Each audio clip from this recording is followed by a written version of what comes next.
Vamos então começar nosso estudo. Hoje nós vamos estudar a partir da pergunta de número 12 e vamos, se Deus quiser, até a pergunta de número 15.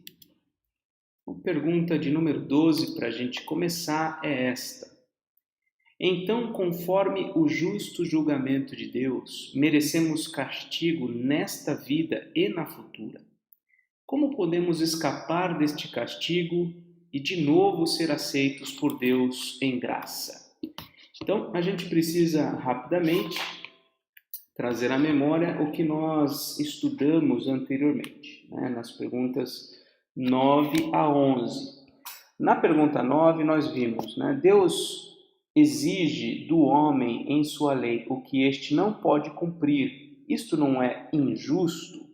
E a gente viu que não. Por quê? Porque Deus criou o homem perfeito, perfeitamente habilitado para obedecer toda a lei de Deus, mas o homem, o ser humano, por sua própria queda, decidiu então desobedecer a Deus e então se tornou herdeiro dessa incapacidade de obedecer plenamente à lei de Deus.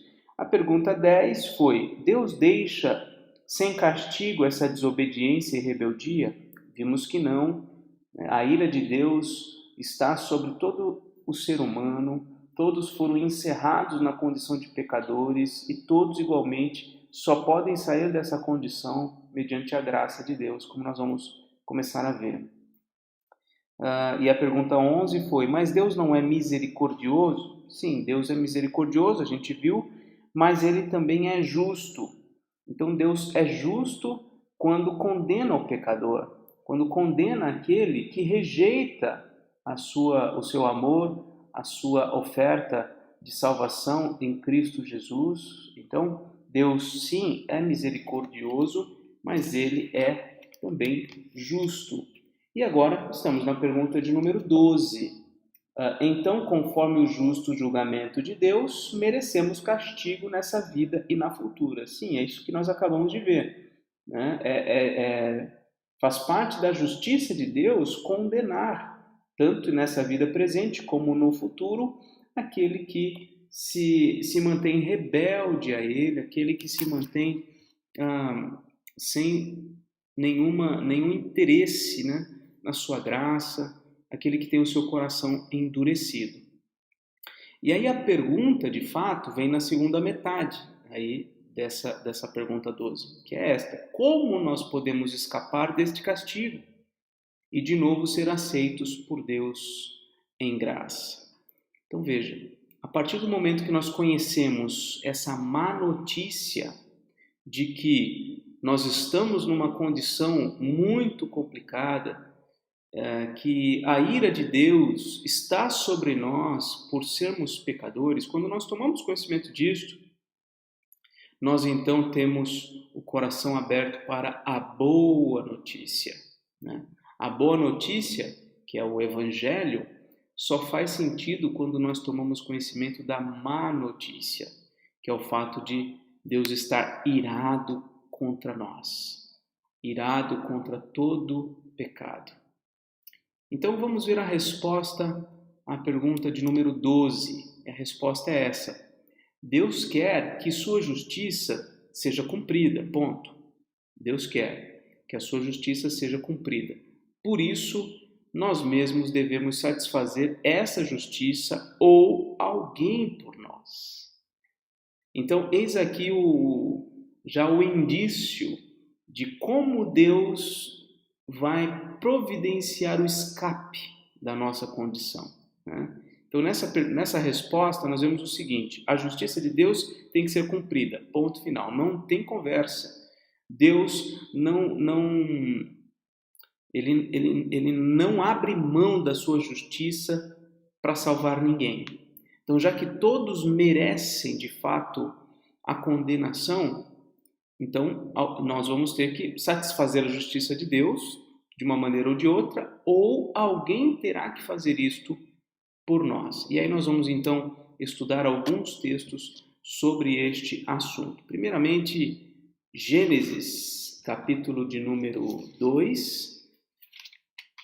Nós vamos ler o versículo 17, onde está aqui a ordem de Deus para que Adão, no caso, né, não coma da árvore do conhecimento do bem e do mal. Diz aqui: mas da árvore do conhecimento do bem e do mal não comerás, porque no dia em que dela comeres, certamente morrerás. Então, neste momento, está sendo dada a sentença já previamente para o caso do ser humano, do homem representado por Adão e Eva, cair em pecado. E é exatamente isso que vai acontecer no capítulo 3, como nós já vimos. No livro de Êxodo, capítulo 20, versículo 5, nós temos aqui, também já lemos esse versículo, que diz: não as adorarás, ou seja, as imagens de cultura ou qualquer outra coisa criada para adoração, não as adorarás, nem lhes darás culto, porque eu sou o Senhor teu Deus, Deus zeloso. Zeloso, esse é o ponto aqui. Ou seja, o fato de Deus ser zeloso significa que ele não abre mão da sua justiça. Ele, né, visita a iniquidade dos pais nos filhos até a terceira e quarta geração daqueles que me aborrecem. Então, o pecado ele será castigado inevitavelmente. Né? Em Êxodo 23, versículo 7, nós vemos aqui: da falsa acusação te afastarás, não matarás o inocente e o justo, porque não justificarei o ímpio. Não justificarei o ímpio. Então, aquele que pecar, este morrerá. Inclusive, a gente viu isso já na semana passada, em Ezequiel 18, que traz um certo esclarecimento a respeito do segundo mandamento. Ezequiel 18, versículo 4. Nós temos aqui: eis que todas as almas são minhas, como a alma do Pai, também a alma do Filho é minha. Então Deus está falando: eu sou dono do Pai e eu também sou dono do Filho. Mas ele diz: a alma que pecar, esta morrerá. Então nós somos julgados pelos nossos próprios pecados. A nossa natureza pecaminosa é herdada, né, do nosso primeiro pai, Adão, da nossa primeira mãe, Eva. Mas, na prática, nós somos condenados pelos nossos próprios pecados. Se nós não nos arrependermos, se nós não nos voltarmos para o Senhor, mediante a sua graça, nós seremos punidos justamente, de forma justa, pelo próprio Deus. Agora vamos a Hebreus, capítulo de número 10, versículo 30. Onde lemos o seguinte: ora, nós conhecemos aquele que disse: a mim pertence a vingança, eu retribuirei. E outra vez, o Senhor julgará o seu povo. E a gente pode ler inclusive o versículo 31. Horrível coisa é cair nas mãos do Deus vivo. Então, é algo muito sério. Nós estamos trabalhando aqui, estudando um tema realmente muito sério, muito importante, e que todos precisam tomar conhecimento. Não são os crentes que devem tomar conhecimento, os crentes já tomaram conhecimento disso, mas os incrédulos precisam tomar conhecimento dessa verdade, né? Que Deus está irado contra os seres humanos que vivem em seus pecados. Então, não tem jeito. Quem não satisfazer a justiça de Deus será, sim, punido por Deus. E aí temos o texto de Mateus, capítulo 5, versículo 26, dentro do Sermão do Monte, né? Diz assim: em verdade te digo que não sairás dali enquanto não pagares o último centavo. Está dentro daquele contexto em que Jesus está falando que nós devemos entrar em acordo com os nossos adversários, procurá-lo para reconciliação, porque senão, se os nossos adversários nos levarem até o juiz, e o juiz vai mandar o oficial de justiça, vai nos mandar para a prisão e nós teremos que não sairemos dali enquanto não pagarmos o último centavo. Essa é a ilustração, né, de como, de fato, é algo muito sério né? Não cumprimos os mandamentos de Deus. E ainda aqui, por fim, Romanos capítulo 8.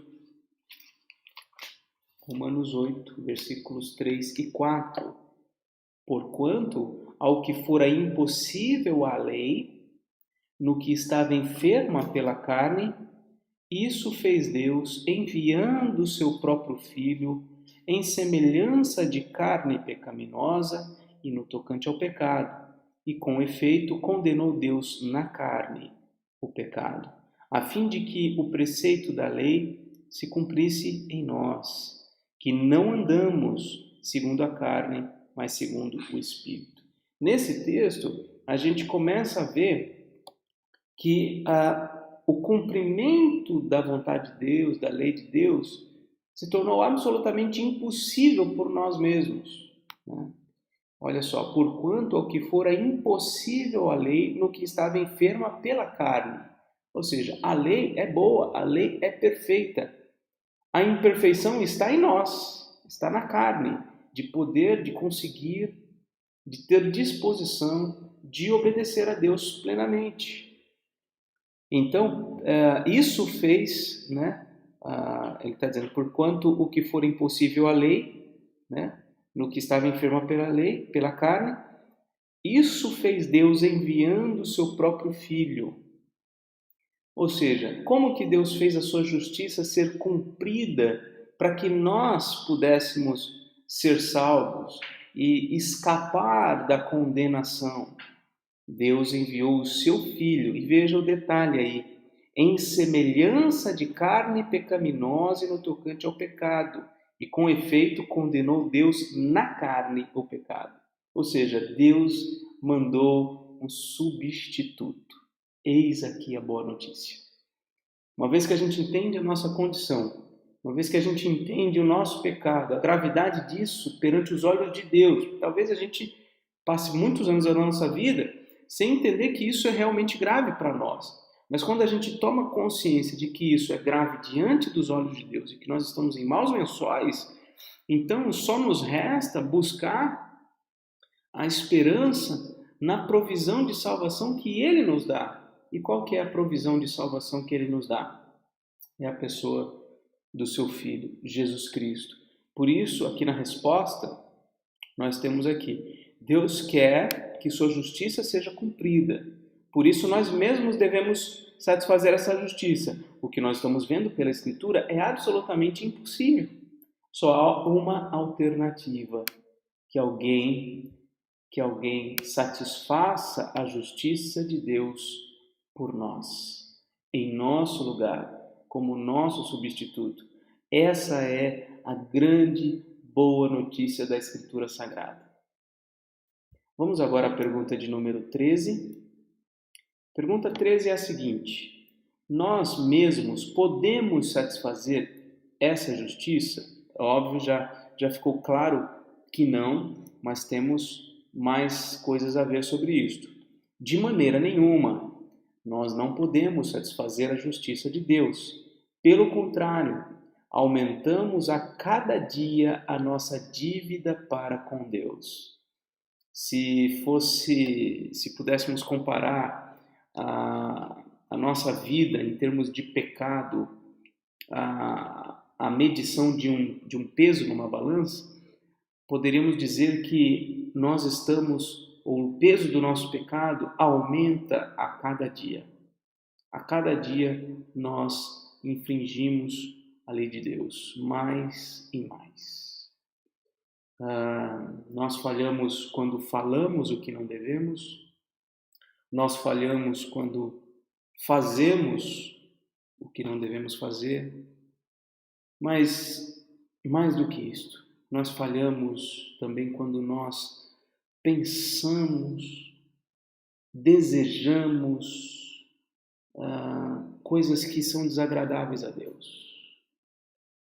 Há muitas incontáveis maneiras de se falhar na lei de Deus, mas nós não podemos perder de vista que Deus não somente nos vê como qualquer outro homem nos vê, Ele vê o que está dentro de nós. Portanto, o peso do nosso pecado realmente aumenta a cada dia. Vamos ver alguns textos bíblicos a esse respeito. Primeiramente no livro de Jó, capítulo de número 4. Jó 4, versículo 18 e 19, diz assim: Eis que Deus não confia nos seus servos, e aos seus anjos atribui imperfeições, quanto mais aqueles que habitam em casas de barro, cujo fundamento está no pó, e são esmagados como a traça. Ou seja, se Deus já percebe imperfeições nos anjos, nos seus próprios anjos, quanto mais a nós, que inclusive vivemos em casas feitas de barro, né? A nossa casa, o que é a nossa casa? O que é a coisa que nós consideramos como a parte mais segura, vamos dizer assim, da nossa vida? Do que é feito? Feito de barro. Em qualquer momento pode ser destruída, ou por uma causa natural, ou sei lá, de qualquer outra maneira. Nós somos absolutamente imperfeitos. É o que esse texto está nos dizendo. Jó, capítulo 9, versículo 2 e 3, diz assim: Na verdade, sei que assim é. Porque como pode o homem ser justo para com Deus? Se quiser contender com ele, nem a uma de 1000 coisas lhe poderá responder. Interessante, né? Como pode o homem ser justo para com Deus? Não tem jeito. Se ele quiser brigar com Deus, ele não vai conseguir responder nem por uma dentre 1000 coisas que eventualmente ele tente responder. E esse livro de Jó é incrível, porque depois de tanto dialogar e tanto ficar ali tentando perscrutar as coisas divinas, a resposta que Deus dá no final do livro é a seguinte: olha, vocês não sabem absolutamente nada. Deus faz uma série de 70 perguntas. Onde você estava quando eu fiz isso? Onde você estava quando eu fiz aquilo? E etc, etc. E Deus então revela realmente a nossa absoluta ignorância de quem Ele é, do tamanho da sua majestade e glória. Aqui em Jó capítulo 15, versículo 16, diz assim: Quanto menos o homem que é abominável e corrupto, que bebe a iniquidade como a água. Essa é a nossa condição de seres humanos sem Deus. Podemos ler também aqui no Salmo de número 130, o versículo 3, diz o seguinte: é uma pergunta a Deus: Se observares, Senhor, iniquidades, quem, Senhor, subsistirá? Se observares iniquidades, se o Senhor vier e fazer uma análise da minha vida, uma análise da minha iniquidade, eu não vou subsistir. E nem ninguém é capaz de subsistir quando Deus olha para a nossa vida e percebe o pecado. Agora vamos novamente a Mateus, capítulo 6, versículo 12, dentro aí do Sermão do Monte, ele diz, está dentro da oração do que a gente chama de oração do Pai Nosso, né? Jesus nos ensinou a orar assim: perdoa-nos as nossas dívidas, assim como nós temos perdoado os nossos devedores, ou pelo menos deveríamos, né, perdoar os nossos devedores. O que esse texto nos revela é a nossa condição de pecador. Precisamos realmente buscar misericórdia e perdão em Deus.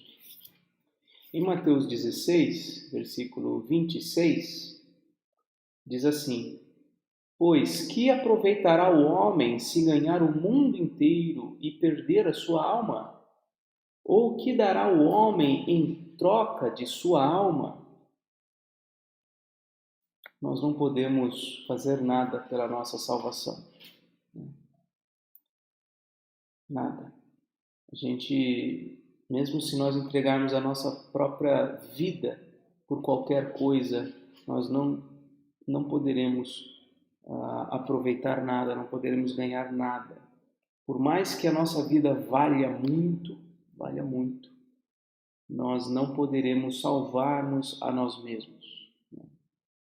Tanto é que aqueles que serão condenados ao inferno, eles passarão toda a eternidade, entre aspas, pagando pelos seus pecados, e essa dívida nunca será plenamente paga, porque nós não somos capazes, nem com a nossa própria vida inteira, pagar pela tamanha ofensa do nosso pecado. E agora, por último, nessa pergunta, Mateus 18, 25. Ouvindo isto, os discípulos ficaram grandemente maravilhados e disseram: sendo assim, quem pode ser salvo? Nós podemos até ler os versos anteriores para entender o contexto. Versículo 23 diz: então disse Jesus a seus discípulos: em verdade vos digo que um rico dificilmente entrará no reino dos céus. E ainda vos digo que é mais fácil passar um camelo pelo fundo de uma agulha do que entrar um rico no reino de Deus. E aí ele diz que os seus discípulos, ouviram isso e falaram: então não tem realmente como nós sermos salvos. Realmente não tem. Não há nenhuma capacidade em nós de conseguirmos alcançar salvação. Agora, a esperança está no versículo 26. Jesus, fitando neles o olhar, disse-lhes: isto é impossível aos homens. Essa é a má notícia. Perdição eterna, não tem esperança. Onde vem a boa notícia? Que para Deus tudo é possível. Isso é maravilhoso. A gente confiar nisso, e que Deus torna possível algo que é impossível. Qual que é a coisa mais impossível de se acontecer? Não é a ressurreição de mortos, não é virgens darem à luz filhos, não é estéreis darem à luz filhos, não é cânceres serem curados, não é cegos terem a vista restabelecida, não é surdos passarem a ouvir, não é, enfim, aleijados passarem a andar e se movimentar e até pular, não é. Essas coisas não são as coisas mais impossíveis. A coisa mais impossível de se acontecer é um pecador satisfazer a justiça de Deus. Isso é absolutamente impossível. Mas o que é impossível ao homem é absolutamente possível para Deus. Eis aqui a nossa esperança. Pergunta de número 14. Diz assim: será que uma criatura, sendo apenas criatura, pode pagar por nós? Será que uma criatura, sendo apenas criatura, pode pagar por nós? Porque uma vez que nós estamos em maus lençóis, pisamos no tomate, não tem esperança para a gente, nunca jamais vamos conseguir satisfazer a justiça de Deus. Será que uma criatura, sendo apenas criatura, pode fazer isso por nós? Ou seja, um animal qualquer, uma outra pessoa, enfim, será que pode haver salvação por a nossa salvação por meio de uma outra criatura? Vamos ver a resposta. E a resposta é não. Não pode. Primeiro, porque Deus não quer castigar outra criatura pela dívida do homem.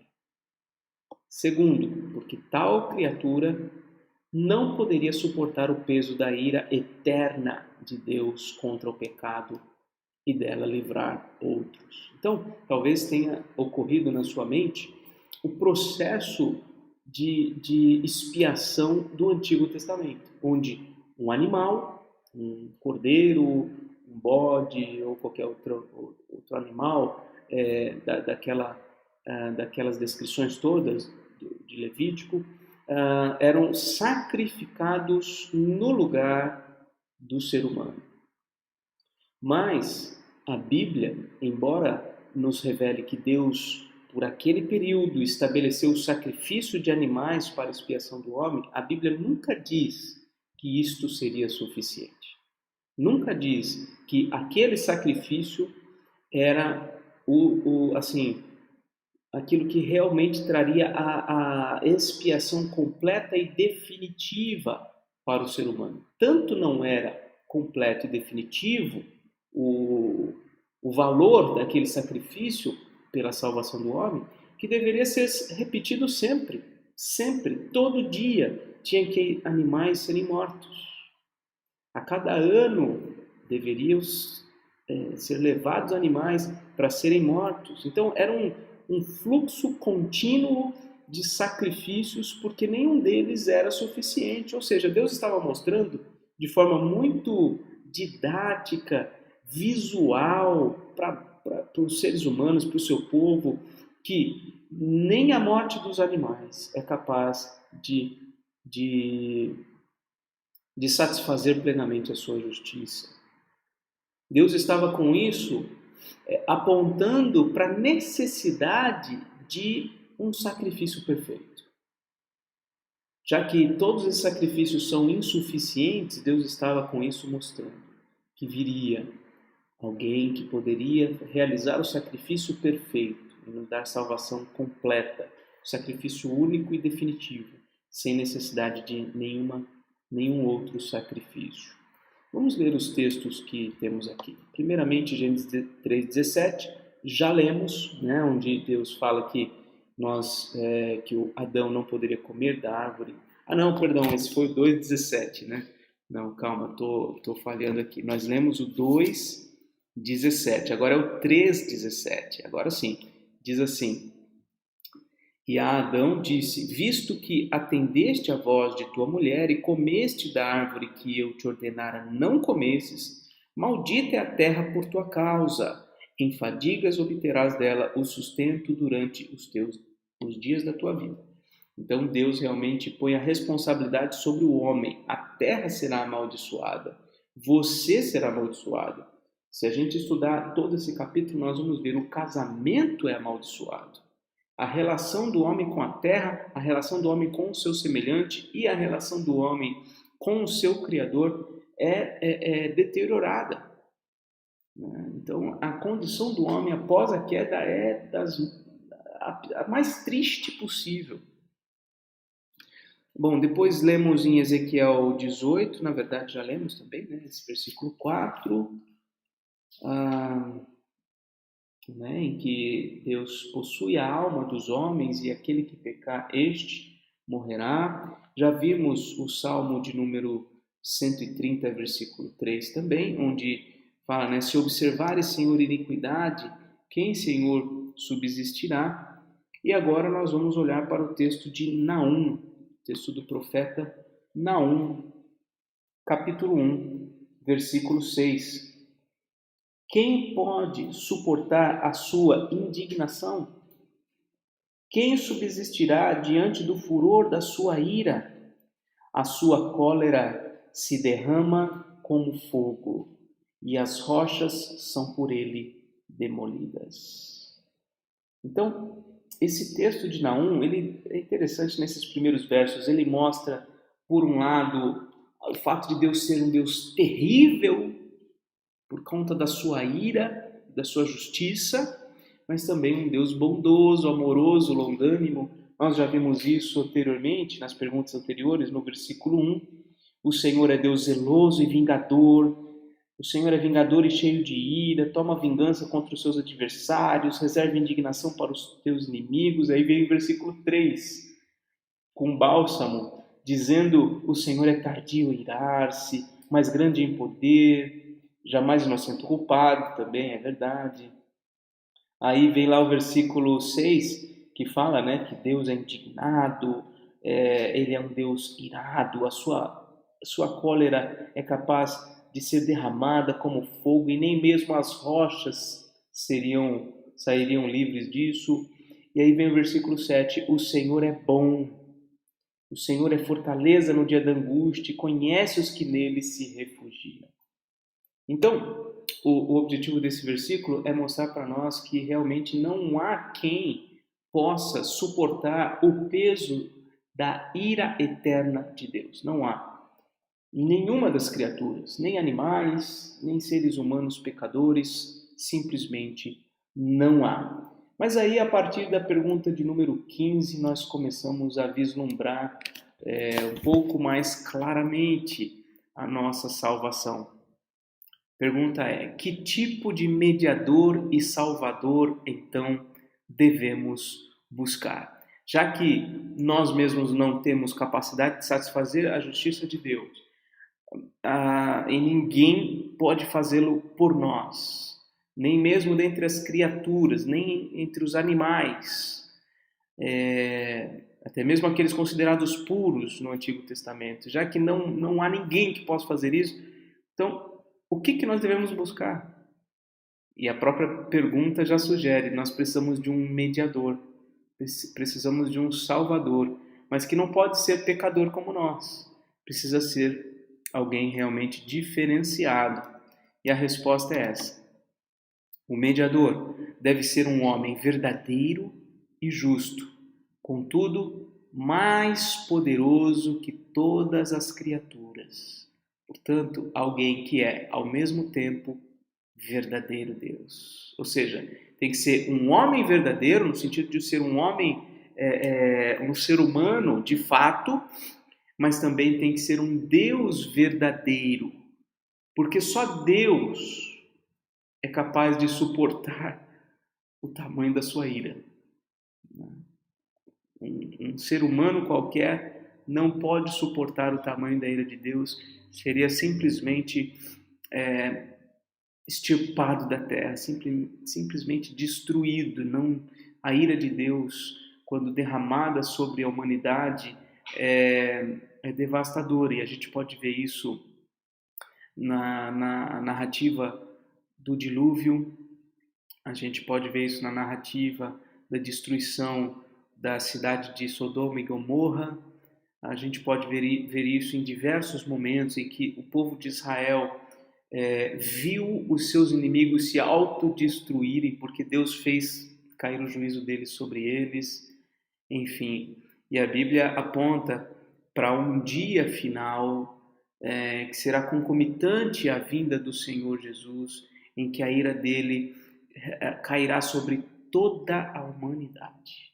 E não há quem possa sair livre disto.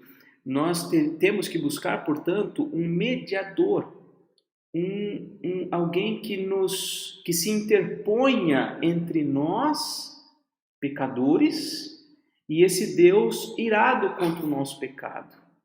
E esse alguém tem que ser plenamente justo, tem que ser todo-poderoso, né? Tem que ser, portanto, o próprio Deus.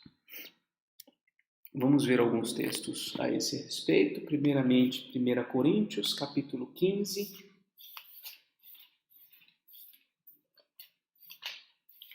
Versículo 21, diz assim: visto que a morte veio por um homem, também por um homem veio a ressurreição dos mortos. Então, como eu já mencionei anteriormente nos estudos, Deus trabalha com o princípio de representatividade. Ele pôs Adão como o representante de toda a humanidade que nasceria dele.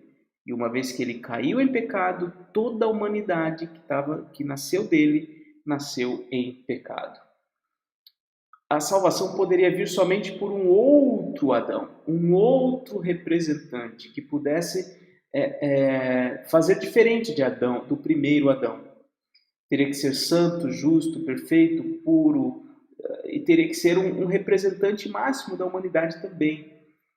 Por isso Paulo está dizendo: a morte veio por um homem, Adão. E a salvação, né, a ressurreição dos mortos, a solução para a morte, vem por meio de um homem também,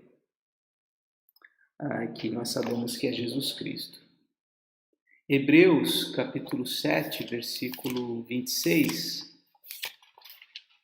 diz assim: com efeito, nos convinha um sumo sacerdote como este, olha só, santo, inculpável, sem mácula, separado dos pecadores e feito mais alto do que os céus. Podemos ler no 27, que não tem necessidade, como os sumos sacerdotes da lei de Moisés, né, de oferecer todos os dias sacrifícios, primeiro por seus próprios pecados, depois pelos do povo, porque fez isto uma vez por todas, quando a si mesmo se ofereceu. Olha só, aqui está o sacrifício perfeito.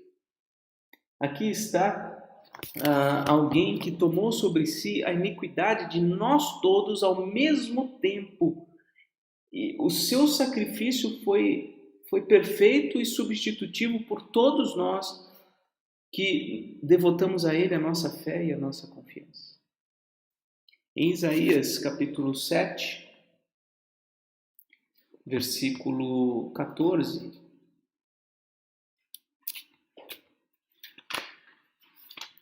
Isaías 7,14, diz assim: portanto, o Senhor mesmo vos dará um sinal. Eis que a Virgem conceberá e dará à luz um filho que chamará Emanuel. E o que significa Emanuel? Nós vemos a partir lá de Mateus, que nos dá o significado. Emanuel significa Deus conosco. Então, esse menino que nascerá de uma virgem, ele será o próprio Deus conosco. Ele será não só o Deus presente, mas o presente de Deus. Ou melhor, não só o presente de Deus, mas também o Deus presente conosco. No capítulo 9, versículo 6, nós temos aqui: porque um menino nos nasceu, um filho se nos deu. Veja, ser humano como nós, verdadeiro homem. O governo está sobre os seus ombros e o seu nome será Maravilhoso Conselheiro. Aí, que mais? Deus Forte, Pai da Eternidade, Príncipe da Paz. Esses dois versículos, especialmente de Isaías, o 7,14 e o 9,6, mostram a plena humanidade do Redentor e a plena divindade, né? No capítulo 7 fala lá de alguém que vai nascer de uma virgem, ou seja, vai ser ser humano. Vai nascer por um processo miraculoso, sem dúvida, mas vai ser um ser humano. E ele será chamado Emanuel, que significa Deus presente. E aqui em 9,6 fala: é um menino que será dado, um menino de verdade, um ser humano de verdade, mas ele será chamado, olha só, Deus Forte, Pai da Eternidade. Então, temos aqui as duas naturezas do nosso Redentor. Um Deus, um homem, de fato, e um Deus, de fato. Homem e Deus. As duas naturezas unidas em Cristo para que nós pudéssemos ser salvos. Jeremias, versículo 23, capítulo 23, versículo 6,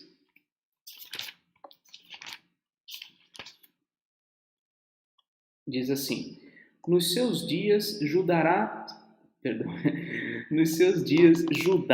será salvo e Israel habitará seguro. Será este o seu nome, com que será chamado Senhor, Justiça Nossa. Alguém vai ser chamado de Senhor, Justiça Nossa. Quem é? Olha o versículo 5. Eis que vem dias, diz o Senhor, que levantarei a Davi um renovo justo. Ou seja, vai ser procedente de Davi, um renovo justo. E rei que é, né, terá o seu reinado, rei que é, reinará e agirá sabiamente e executará o juízo e a justiça na terra. Nos seus dias, Judá será salvo, Israel habitará seguro e será este o seu nome. O nome dele vai ser Senhor, Justiça Nossa. Olha só. Eis aqui o nosso Salvador, ele é a nossa justiça. Ele cumpre por nós tudo o que nós jamais poderíamos cumprir. Lucas, capítulo 11, versículo 22. Lucas 11, 22, diz assim: sobrevindo, porém, um mais valente do que ele, Vence-o, tira-lhe a armadura em que confiava e lhe divide os despojos. Aqui Jesus está falando, né, está dentro de um contexto da batalha, vamos dizer, espiritual, né? Ele está explicando, né? Versículo 20, por exemplo, se porém eu expulso os demônios pelo dedo de Deus, certamente é chegado o reino de Deus sobre vós. Quando o valente, bem armado, guarda sua própria casa, ficam em segurança todos os seus bens. Sobrevindo, porém, um mais valente do que ele, vence-o, tira-lhe a armadura, em que confiava, e lhe divide os despojos. Aí o versículo 23 para arrematar. Quem é por mim, ou melhor, quem não é por mim, é contra mim. E quem comigo não ajunta, espalha. Ou seja, ele veio realmente para desbancar o reinado, a autoridade de Satanás sobre a humanidade e todas as vezes em que ele expeliu demônios e também os seus apóstolos e discípulos expeliram demônios, foi sempre uma manifestação de que o poder de Deus em Cristo é muito maior do que o poder de Satanás. Então ele é verdadeiro Deus. Ele na verdade, muitas pessoas imaginam que Jesus é o arquirrival de Satanás, ou que Satanás é o arquirrival de Jesus, mas não é, porque na verdade Jesus não tem um poder equiparado ao de Satanás. Jesus é o próprio Deus. Deus poderia de um instante para o outro simplesmente destruir Satanás, mas ele não o faz por conta dos seus propósitos. Então Deus enviou seu Filho e estabeleceu o seu reino na terra e manifestou isso por meio dessas vezes em que endemoniados foram curados, né? E temos aqui, na verdade, já lemos também o texto de Romanos, capítulo 8. Essas repetições de versos não estranhem, porque às vezes tem um aspecto da pergunta e da resposta que precisa ser relembrado, já foi dito anteriormente, precisa ser relembrado agora, então não estranhe isso. No texto de Romanos 8:3, diz: o que fora impossível à lei, no que estava enfermo pela carne, isso fez Deus enviando o seu próprio Filho em semelhança de carne pecaminosa e no tocante ao pecado. E com efeito condenou Deus na carne, ou seja, Deus condenou em Cristo, que era homem, verdadeiro homem, o pecado, a fim de que o preceito da lei se cumprisse em nós, ou seja, em nós seres humanos, na carne humana. O preceito da lei foi cumprido, não por nós mesmos, mas por um outro homem perfeito, com perfeita humanidade, que foi Jesus Cristo, a fim de que o preceito da lei se cumprisse em nós, que não andamos segundo a carne, mas segundo o Espírito. Então nos é dada uma nova natureza, a natureza espiritual. Uma outra razão também por esses textos se repetirem nas perguntas é porque o catecismo ele é feito, ele foi construído para nós compreendermos assim, sistematicamente os passos do Evangelho, da Palavra de Deus, tá? Mas cada pergunta e cada resposta tem que ser como se fosse uma caixinha fechada, né? Então, aqui, esse texto que foi importante em outras perguntas é também importante aqui, por isso que é colocado aqui, porque é uma caixinha. Se um dia você precisar estudar, tiver com uma dúvida exatamente sobre a pergunta de número 15, é importante que você leia Romanos 8, 3 e 4, mesmo que você não tiver lido as perguntas anteriores, onde foi esse texto também citado. Por isso que os textos se repetem, porque eles fazem sentido dentro de várias perguntas e respostas, tá certo? Então, terminamos assim o nosso estudo de hoje, estudamos da pergunta 12 à pergunta 15.